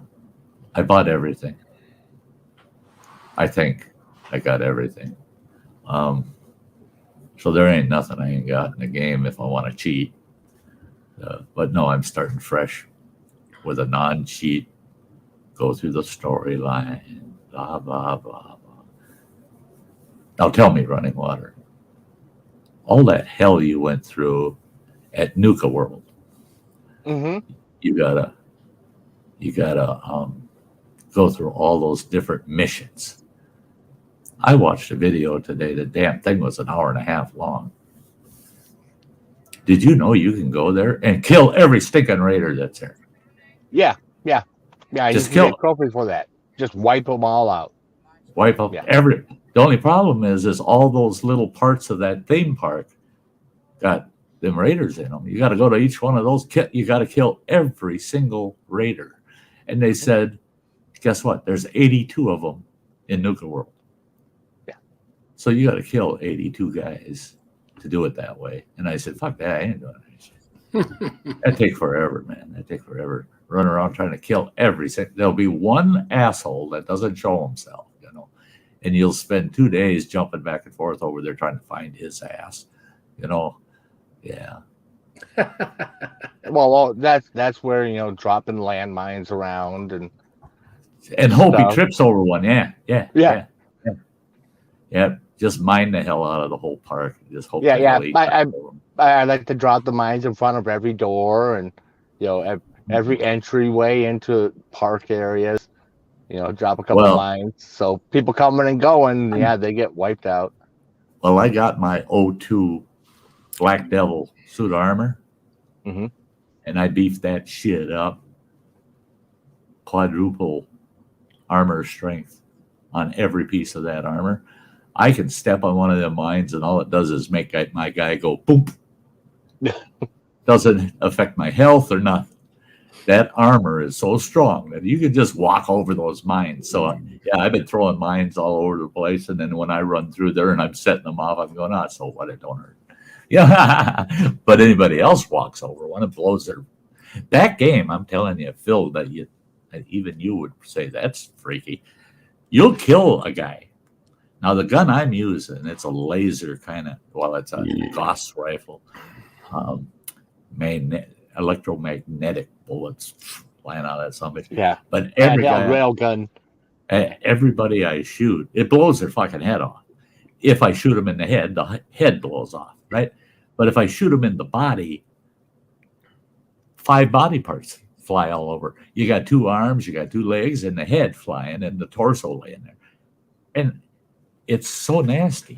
I mean, I go in. I had one incident early today. I was playing that I got into, and they got these super mutants, these big fucking guys, and they're pretty tough. But with that Gauss rifle, they ain't got a chance, man. And I kept shooting them, and they kept showing more showed up, and kept shooting more showed. 15 of them sons of bitches I had to kill. And then I realized they kept running back into the same spot. So when I went over there, it's just this huge blown up pile of body parts all over the place. And I'm like, I think people are letting their kids play this, Yeah, that's Makes you not wonder on good. some of those video games. Well, Yeah. the bullet time, because it slows down time as the bullet hits. Oh yeah, if you're using the VAT, you can hit the VAT and you can target 3-4 guys at a time, pull the trigger, and it's just boom, boom, boom, boom, boom, and then you target them all again. Hey, look at here, Nick Jones. It's been a while. Hey, Nick. It's green. Oh, it's green. Yeah, because it's Jones that shows up in the dark all the time. Looks blue from here. Green. You can't really see me that well. I'm at the library parking lot. At the library parking lot. Who the hell uses library anymore? Don't you own a laptop or a cell phone? Yeah. You can't have sex with a librarian if you don't go to the library.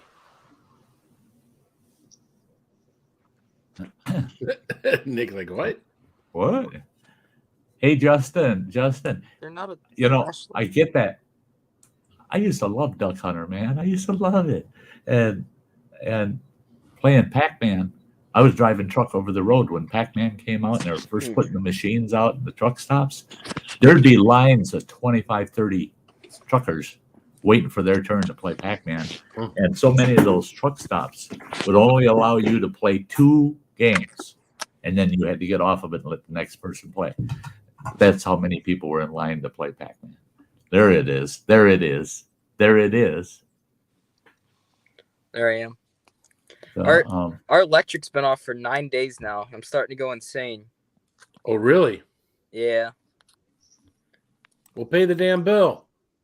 Yeah. Yeah, he says. When's that helicopter coming with the YouTube money? Oh, yeah. Millions. Gazillions. Oh, yeah. You get the old wax job, make Brazilians. Yeah. How much is a Brazilian? Yeah. Yeah. I don't know. Juan says the brunette, right? Yep. Oh, got that toothache feeling in my chest and stomach again.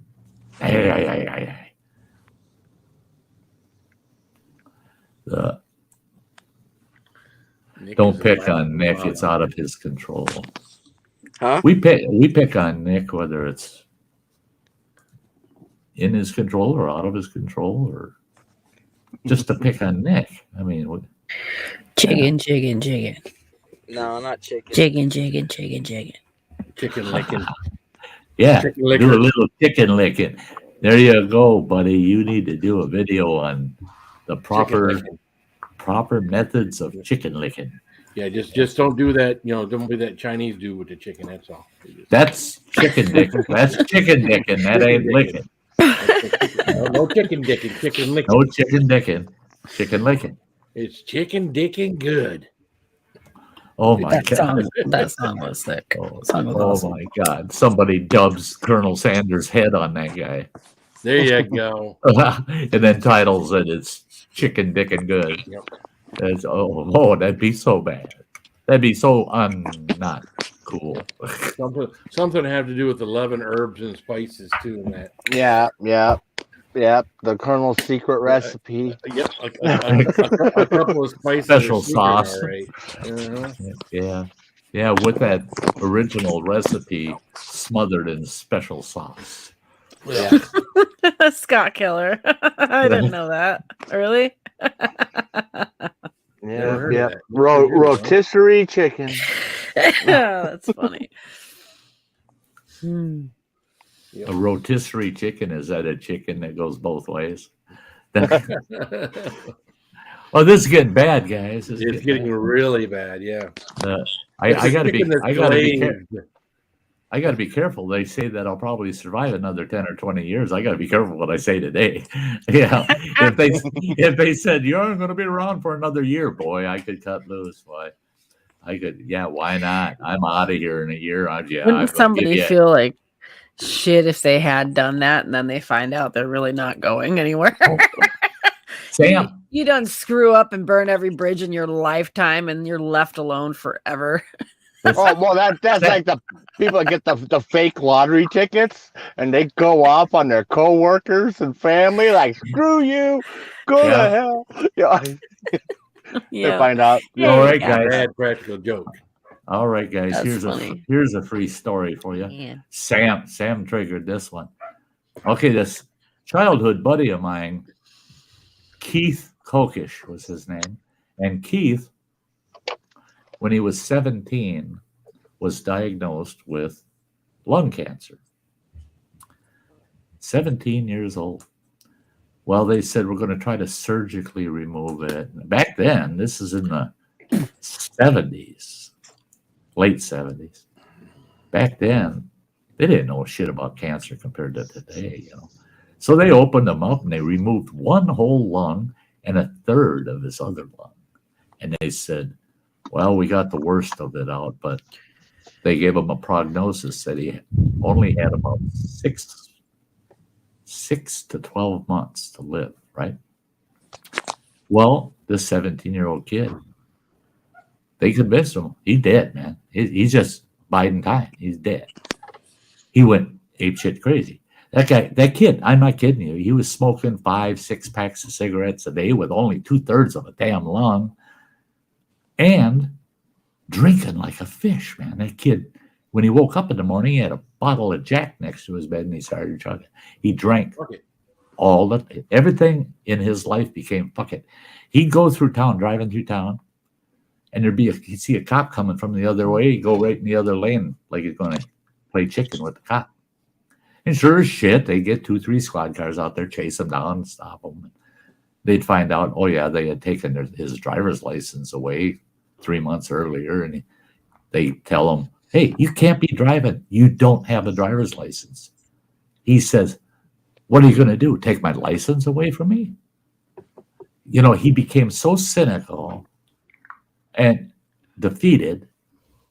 He was ruining what little bit of life he had left. And he stood out in the community. People saw him, man. They would literally not just cross the street, go down another block. Nobody wanted anything. They didn't want to get near this kid, man. Okay. 8 months after they told him, you're dead within a year, he goes in and they're doing all these tests and shit. And they said, we can't find any trace of cancer in you. It's in remission. It's gone. You don't have cancer anymore. They had to call the cops. It went so far they actually called the SWAT team in. He got a hold of that doctor and he's yelling at the nurse, I want something sharp. I want something sharp. I'm going to cut this son's of bitch's throat. This son of a bitch had me convinced I was dead, and now he's saying I should be able to live a full life, and I fucked my life up. There ain't nobody out there who'll even give me a job. He says, everybody in the world now hates me. And it's because he didn't know what the hell he was talking about. He was going to kill that damn doctor. He says, I'm not going to hurt. And they said he was screaming, I'm not going to hurt anybody else. I'm just going to kill this guy. When the cops and the SWAT team showed up and they're trying to talk him down, they told him, they said, you have a better chance of recovering from this mistake if you just let him go. They said, but if you actually physically hurt him, they said you're going to spend the rest of your life in jail healthy. And he thought about that and he thought, shit. I'll probably spend the rest of my life as an asshole because that's what this doctor taught me to be. I'm an asshole. And he turned himself right around. And finally got himself a good job and got settled. But I couldn't believe it. I could not believe it. His mother called me and said, come on over to the house and I got to tell you what Brian just did. Wait a minute. It was Brian or Keith. There was a lot of brothers in that family. But she wanted to tell me what he did. I went over and she gave me all the details, and I said, "Holy Jesus!" And I knew all the cops in town, so I went and talked to a couple of them, and she was right. She wasn't mixing. She didn't have anything mixed up, and she didn't, expand on it or anything. She just told me the way they told her, and that's exactly what they told me. So, yeah, it went down that way. He was going to kill that damn doctor. You tell me I'm dead, and you cut my freaking lungs out, and then you tell me, "Oh no, you're cured." By the way, you spent 6 months making an ass of yourself. You've so just that been punked. Drank the cancer away. Yeah, sterilized it out. He killed it with all of the Jack and the tequila that he was drinking, man. Hey, Roman Filer, there he is. Awesome, my friend. Oh, it is so good to see you. Good to see you. Here, I'll turn my light on.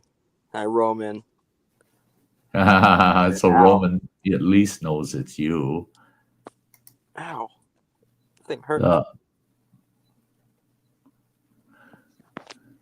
What's up, Roman?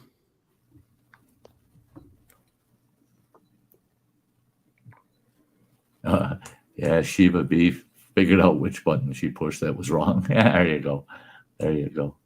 Yeah, it's good to see you, Roman. It's good to see you. I hope you're doing well, man.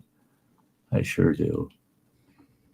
He was the other night. He left my panel Monday night looking like he was effed up. I think I caught him at the tail end of his evening. That's never happened before, has it? He wasn't on fire, which is a good thing.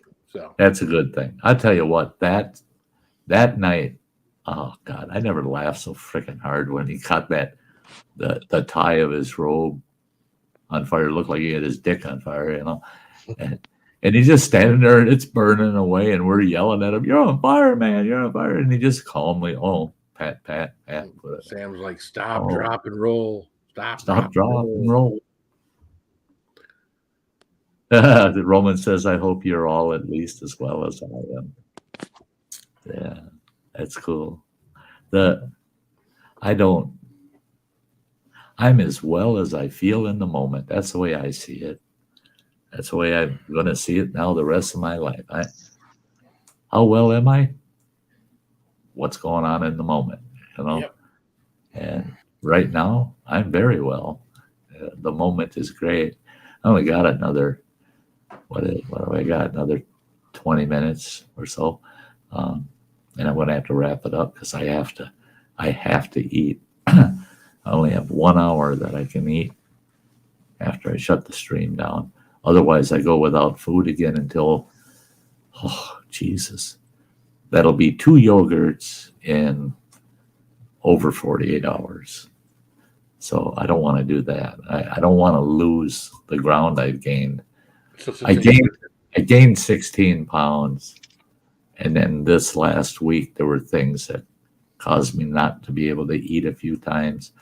And I lost 3 pounds of that. So I've still got a net gain of 13 pounds. So I want to keep that, So when they rip that thing out of your esophagus, and you're just back to soft foods again. Well, I get to go now back onto more solid foods as soon as I can. Like tonight, now the soup I'm having is loaded potato soup. It's got a lot of potatoes and shit in it. And so I'm back to being able to eat the more solid foods and chewable stuff. Right, chewable. I can actually chew things now. Now, it's after I have my surgery in about 2 months. Once I've had that surgery, then all I have is liquid diet going through a feeding tube for 6 to 8 weeks. So my doctor told me, anytime you don't feel nauseous, go ahead and eat. Eat. I want you to eat as much as you possibly can. He says, watch your blood sugars, One thing I can eat that I found that is awesome. And some people would say, well, isn't that boring? Not really, because I can trick it out. I get the jumbo eggs, the big ones, and I'll have 4 scrambled eggs with bacon bits mixed in it, and I fry them puppies up, and I put them out on a plate. Well, I smother it with shredded cheddar, let that melt into the eggs, slide it out on the plate, and then I drizzle low sugar maple syrup on it. Oh, that's my breakfast. Dinner, I love same routine: 4 scrambled eggs, diced ham, onions, and then I slide that out on the plate and I smother it with pecani sauce and a dollop of sour cream. Oh, that's to die for. I'm eating eggs. I'm eating all these eggs. My combination of the egg meals I'm doing, the only carbohydrates I'm actually getting come from that little bit of syrup I used and the pecani sauce. Otherwise, all the combinations I use, there's no carbs. There's no carbs in it at all, but tons of protein. Tons of protein. So they told me, they said, shit, we don't give a damn. Eat a dozen eggs a day if you can. They said, have at it, man. And they said, we like the idea you're throwing sour cream on it because you need those fats, And I said, yeah. So, what's up, Mojo? Hey, Mojo snuck in on me. Hey, Mojo. It is great to see you there, buddy. Sky, no. Sty, no. It wasn't Sty. Sty, no. She'll grab her water dish and frickin' fling it. No. Fling your water dish, Sty.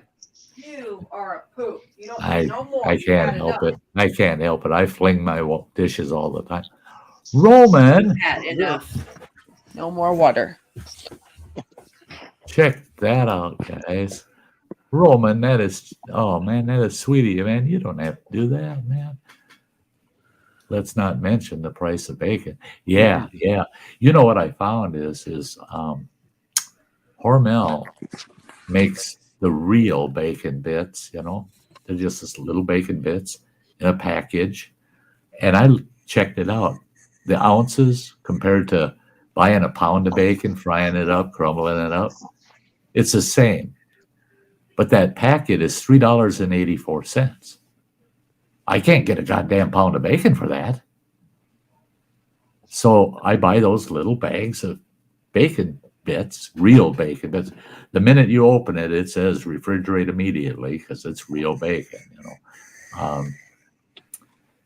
it's so that makes it a little cheaper. My eggs, though, those are almost $3 a dozen, when I used to buy them for 98 cents a dozen. 3 times what I used to pay for them. That's the only thing is surviving. I'm going to have to pay for it, Yeah, the Amish are making a killing right now. Yeah. They only jacked their egg prices up by twice, not 3 times. Our Amish neighbor had so many eggs, he brought us down like 6 dozen a month ago. Mm-hmm. Wow, Matt, that's insane. 3 pounds of thick cut, $21.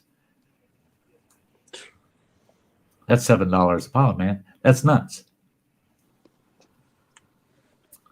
Hey, Timmers.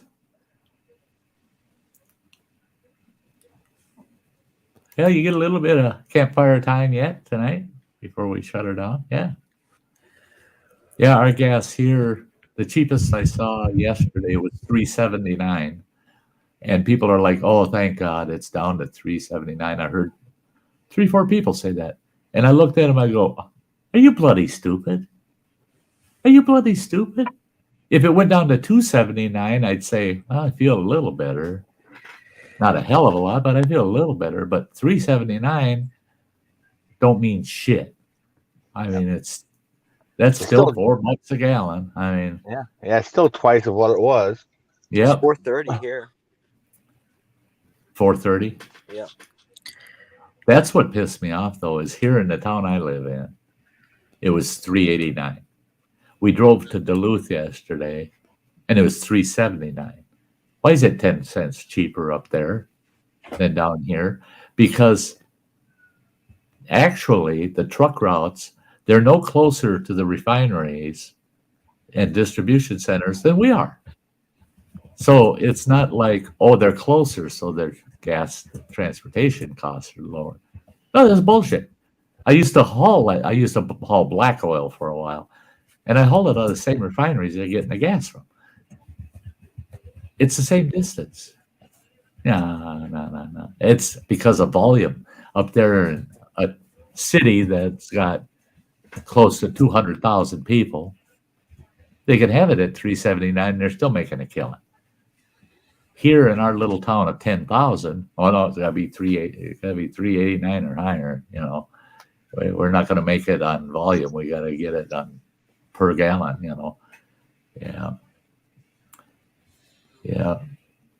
yeah. Diesel, running water. He mentions it all the time. I mean, what it costs him to fill his tanks now, I would run a full week and a half on that, on what he's spending for just filling his tanks. Now I could run out there on the road, pounding the miles out for a week and a half on the same amount of fuel and not pay $1,000. I usually had a weekly budget of about $450. That was my weekly fuel budget. Yeah, $450 won't even get me half a tank.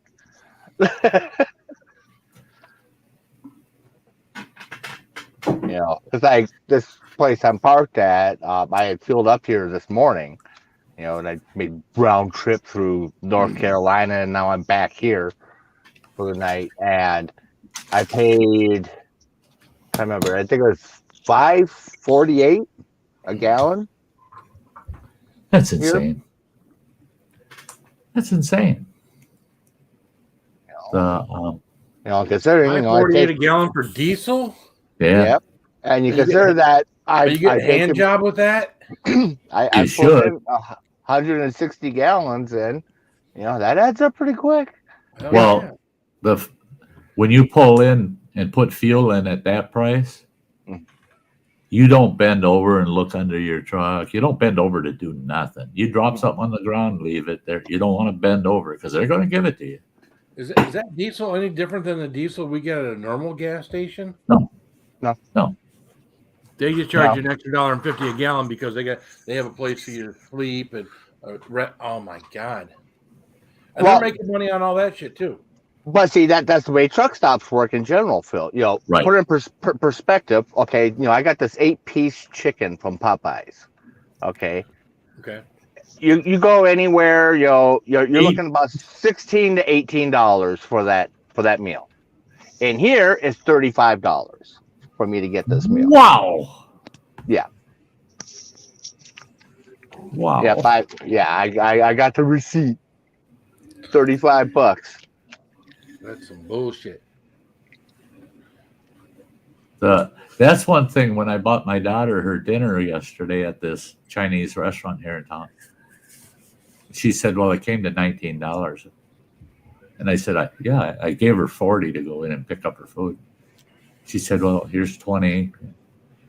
She says, you want the 98 cents because it came to $19.02. I said, no, keep the change. And she said, is that expensive? And I said, well, not for what you got. I mean, she got a huge amount of food, man. Huge amount of food. And she goes, I suppose they jacked their prices up with everybody else. I said, no, that's what the price of that was before pre-COVID. That Chinese restaurant didn't adjust their prices. That's good. For COVID. That Chinese guy, he says, no, me have plenty customer. Me make Is that good exactly how he said it? Yeah. Yeah. Well, pretty close. Yeah. Well, I know there's a Thai food restaurant by my work that has jacked their prices way up because they charge everybody for the fact that they now do the Uber thing. And of course, Uber charges them, $2-3 a meal is what they charge them. And then on top of that, they charge the customer. And then on top of that, they get a tip. So yeah, that's nuts. It's that's one thing I like in our town. Every restaurant in town now delivers because that's the only way they could stay in operation during the COVID thing, right? They all switched to delivery. They all kept it. There's a restaurant in town you can't call and say, "Hey, do you deliver?" Yeah, we do, and they deliver for free. They don't charge you to deliver, and you pay them online. You do your order, pay them online, and you include the tip in it. They just come to the door. Well, like Domino's, it's the no contact thing, Some of those drivers don't even want you to touch the box that they're handing you. It's like, how the fuck am I supposed to take it? You keep pulling it away, And we're lucky out here. Running Water's got this big ass square mailbox right next to the front door. They can come up, set that food on there, pound on the door, and run like hell for their cars. We've had a couple of them do that shit. They're already back to their vehicle, and you're coming out the door to get your food, and it's sitting there on top of that big mailbox. Yeah, that mailbox I got is like a bank security drop box type deal. Because that was when I was only getting home every few months, and I didn't have anyone living there that would bring in the mail. Yeah. Oh, and by the way, Running Water, if you want to order things on Amazon, feel free, man. There'll only be like 1 or 2 days in the week I can't do much, but getting packages ain't a big deal. And it's just like Joe did anything. Just try to keep the shipping weight, 25 pounds or so. Yeah, I won't make the mistake like I did with those speakers. So the Inflatimate, you get don't get that. Or these desks. These desks, this damn studio desk, that's some bitch, I swear to God, it weighed 150 pounds. Or that shelf. Or that shelf, yep. Some of that particle board kind of furniture, some of them boxes, I mean, they should have big warning labels, 6 men to carry kind of thing,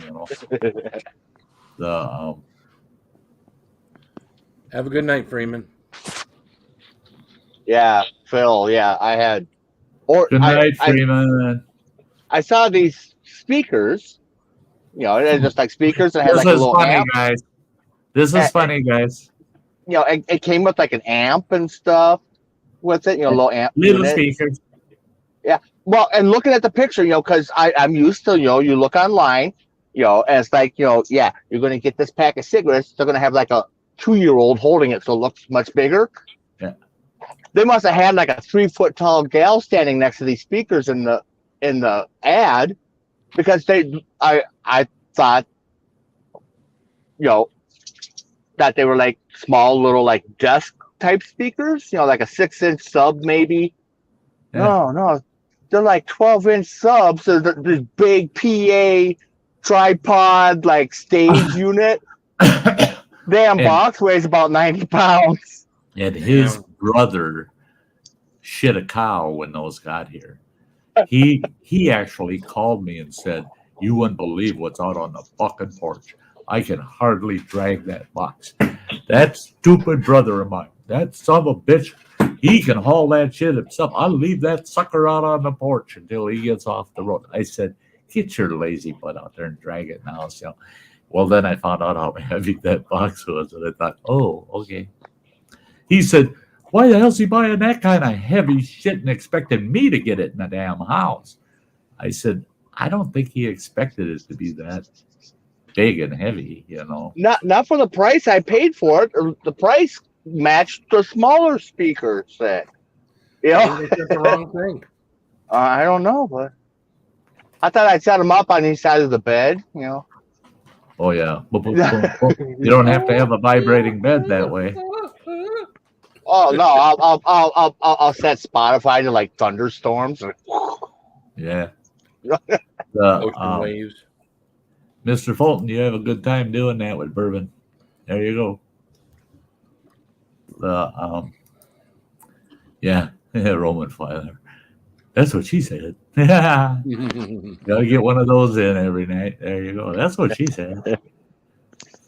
Yeah, but I haven't ordered much stuff. Not because I was worried about you bringing stuff in or anything, but I haven't had anything I needed to order. There's a few things that I've been watching that are supposed to be coming on sale, but they're not big things. Right. I got a couple of things I'm going to order that are small. They'll come in a padded envelope kind of thing. Yeah. Amazon. I got to stay the hell away from that. Oh, at the hospital, they're wheeling me in this fucking bed off to surgery, right? And we're going down this hallway, and it's so freaking narrow. They said, keep your hands inside these rails, man, and we'll take your fingers right off going down this hallway. And boy, that gal wasn't kidding. It was narrow. We were rubbing up against other gurneys and shit. And we come around this corner, and this whole corner on this big hallway, it's all empty boxes. And I go, oh my God, that's my kid's front room. And she goes, what? And I said, are those all Amazon boxes? And she started laughing. She goes, oh yeah, we hear that quite often from people. Somebody here buying shit from Amazon? Look at all these empty boxes. She says, this happens daily at this time of the day. They break open all of our shipment to this floor in this corner, and we end up with this huge, and it was a big pile, a big pile. I was impressed. I saw it and I go, Amazon, grab a chair and a case cutter and start breaking boxes down. And she said, these medical supplies, them people had to work at Amazon because they'll send you one little packet of a medical supply in a 2x2 box. She said, and it's a non-breakable. It's not going to break. But they send it in that big box. She says, that's why it's so damn many boxes. She says, if you put all those supplies together in one spot next to those boxes, you'd say, where's all the other stuff that had to have come in those boxes? She says, no, nothing else. They just use boxes 4 times larger than they need to be. Yeah. What a waste, eh? Yeah. And I don't get their priorities on their packaging. You know, you get that big box and it's got like one flash drive in it, and then you got the plastic flimsy envelope that's got my $800 camera lens in it. Yeah. You know. That when I open shit and I go, whoa, that was $300 item, and it's in a goddamn little padded envelope that's got boot marks on it, and I mean, yeah, it's been dropped on a postal floor 40 times. And then you got something that you paid $9.95 for, and it's a tiny little item, and it comes in this big ass box, and it's all full of that fucking air cushions and bubble wrap. It's wrapped in bubble wrap. That box that had XLR cables in it. 2 cables. 2 cables. That box was 24 by 24 inches and about 12 inches high, and all it had was 2 HDLR cables in it. Yeah. Microphone cables. What the hell? Those could have gone right in a padded envelope. Yeah. They would have been perfectly safe to ship that way. Yeah. Well, and then, the stuff that they choose not to put in a box, so you could see what it is, it's like $high item, it's like that keyboard showing up. Yeah. Well, see, that's what I don't like. It's like the heater I've got in my room and your keyboard. They ship it to you in the retail box, and they set that son of a bitch out on your front porch and leave. Somebody driving by, they're going, oh, Jesus, look at that brand new keyboard laying up against the front of the house. Zip in there and grab that son of a bitch.